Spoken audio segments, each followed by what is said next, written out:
өткен жоқпыз.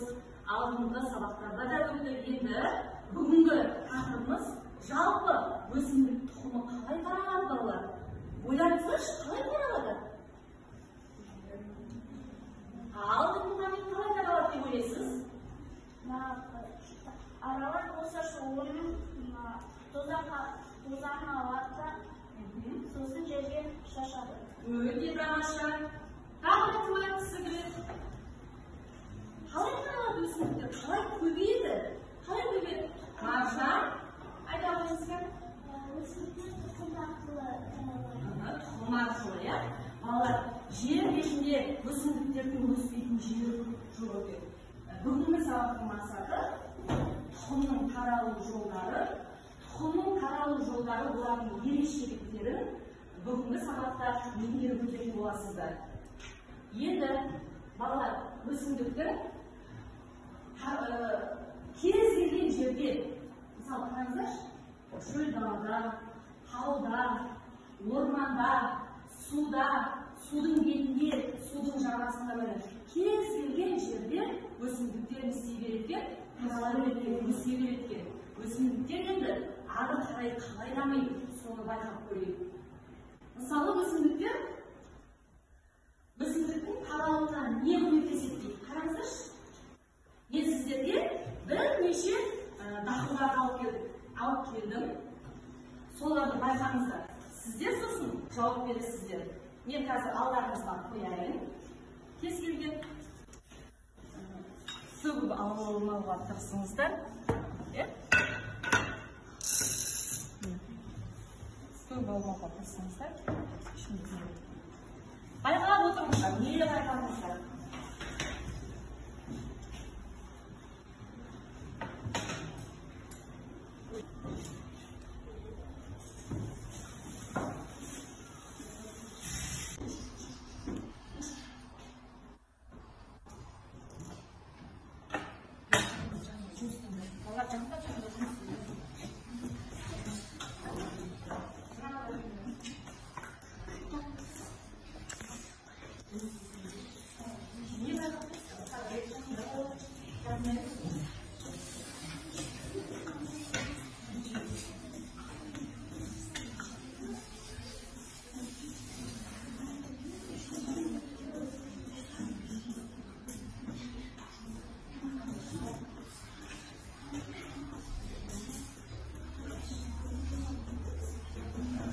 Al ballar.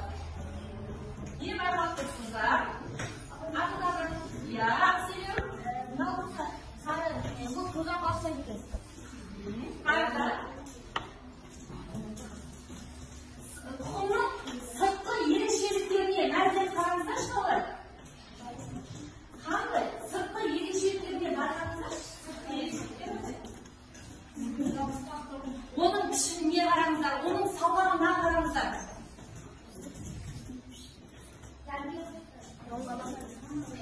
Пішіні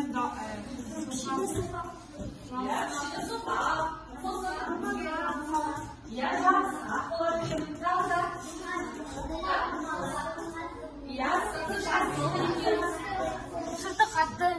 Sırtı katlı. Әрі жеңіл, әрі жарайсыздар балалар. Көрдіңіздер ме?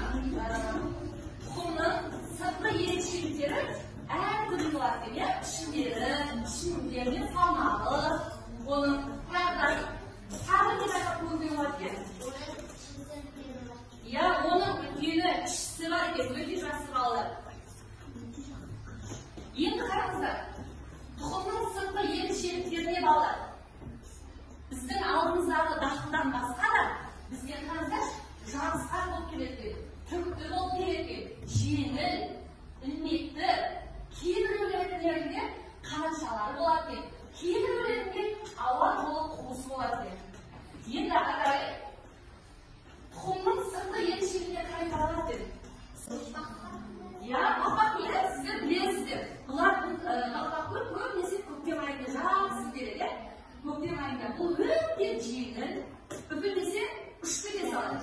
Жел тұрса ұшты де. Міне осылай осы ұшу арқылы желмен не істеген таралады. Біздің қиярымыз қараңызшы. Қияр қалай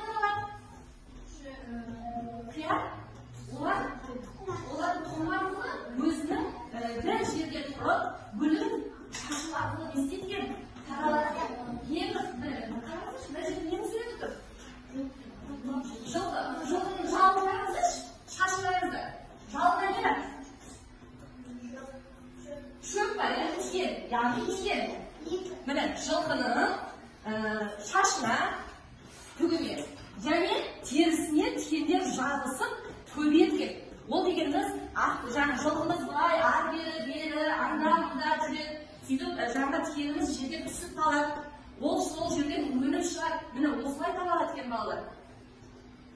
Енді қараңыздар, өсімдік тұқымының таралу жолдары қандай екен? Біз білдік пе, балалар? Желмен таралады.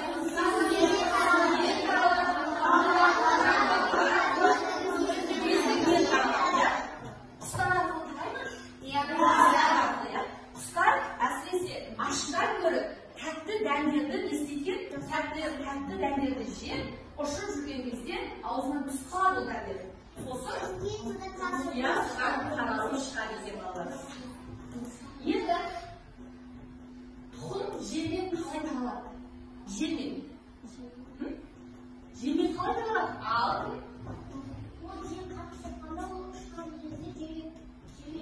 дұрыс айтасыз. Жер қатты тұрғанда ұшу арқылы бір жерден екінші жерге не істейді? Таралады екен. Тағы немен? Бақбақ, терек, қайық. Жермен таралған тұқымның салмағы өте жеңіл болады екен. Оның пішіні майда болады екен. Сосын суретке қараңыздар. Өзі өте құрғақ болады екен. Құрғақ. Сосын қарай. Оның нелері болады? Қанатшалары болады екен. Жемшіктер болады екен. Енді мынау қандай өсімдік? Кім айтады қандай өсімдік екенін? Кім айтады қандай өсімдік? Қандай өсімдік? Қандай керек? Бұл негізінде өсімдік емес. Өйткені бұл кішкене құрықтар сынғанда жермен бір-бірімен айналып осылай болып қалады. Оның аты бар ғой? Аты бар? Қаңбақ. Есіңізде түсті ма? Қаңбақ. Бұл қаңбақ екен. Қаңбақ кейбір далалы өсімдіктерге жатады балалар. Олар пісіп жетілгенше қурап қалады да желмен дөңгеленіп не істейді? Ұшып бірінші жерден екінші жерге барып жарысады. Сол жерден ұрығын тастап, тұқымын тастап көбейеді. Өсімдіктер тұқымы қалай таралады? Сол тапсырманы орындап берсеңіздер, бүгінгі сабақ балалардың түсінгені деп білетін. Барлығымыз бірге жұмыс жасаймыз. Алдында да, артында да тапсырмалар бар балалар.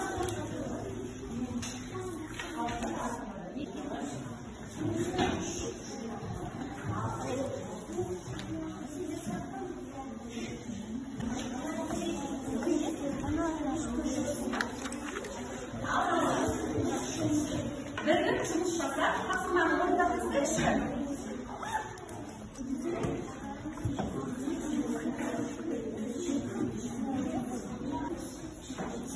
Қандай еді? Сапар, я.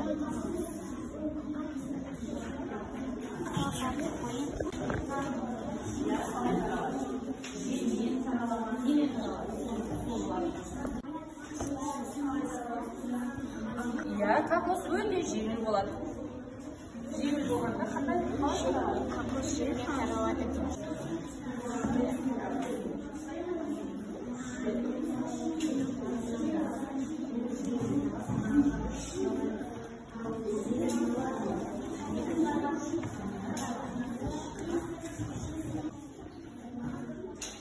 Кітабын үстіне қойыншы.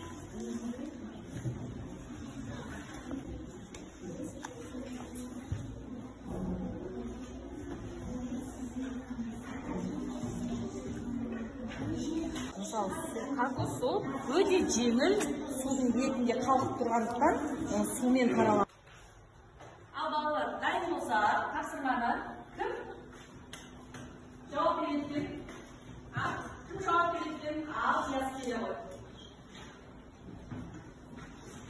Қандай тапсырма? Яғни, әр тұқымның таралу жолын сәйкес көзге жазып негізін түсіндіріп дейді. Күнбағыс немен таралады? Кокос. Балалар, кокосты білмейтін шығарсыздар, иә? Кокос деген ол өте жеңіл.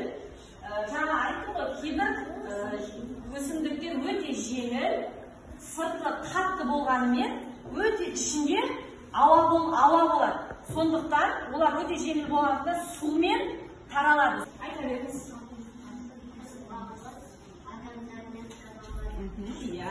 Адамдармен таралады. Өйткені ол күнбағысты біз не істейміз? Қолмен Қолмен егеміз, иә? Қолмен егеміз. Жақсы.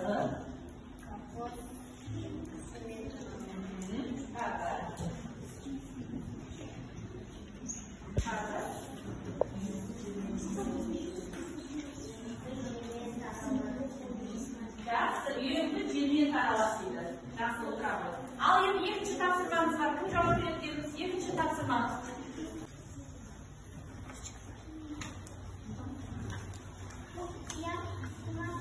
Иә, суға сол таралады дейді.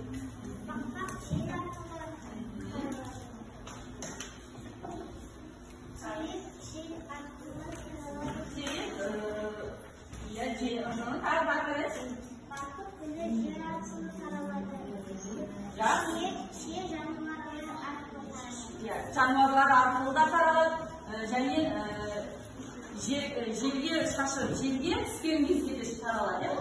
Шиенің дәмі жерге түссе де, келесі жылы ол өліп шығуы мүмкін бізге. Жақсы балалар. Олай болса, тұқым өздігінен қалай таралады дейді. Көріңіздерші, кейбір өсімдіктердің жемісі піскен кезде қара немесе шер арқылы ашылады да тұқымдары шашылады дейді. Енді қараңыздар, кейбіреуінде жарыспақ кілегей бөліп шығарады. Тұқымы сыртқа шашылып, олар жаңағы, мысалы, қияр ғой сол, қияр айтып жатыр. Кілегей сыртқа шашылып таралады дейді. Бүгінгі сабағымыздың тақырыбына байланысты, мына жерде қызыл сіздер ойланасыздар қазір. Жел арқылы не тарайды, өздігінен таралуы, жануарлар арқылы, су арқылы. Қараңыздаршы, 2 минут уақыт береді. Мұқият қараңыздар. Не қайсысымен таралады деп. Ал балалар, ойланып болдық па? Ойланыңыздар. Қараңыздар. Кім айтады екен? Алтын Мұхаммед. Жел арқылы. Жел арқылы. Нені таралады деп? Жел арқылы тамақ бөліп таралады. Ұшып жүріп, сосын бір жерге қонып. Олар құрғақ болады дейді, құрғақ болады дейді. Жақсы. Келесі өздігінен ақселеу.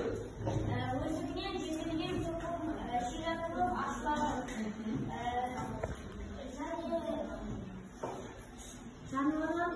Жануарлар арқылы жапысқақ түбі ілмешегі болады. Жақсы.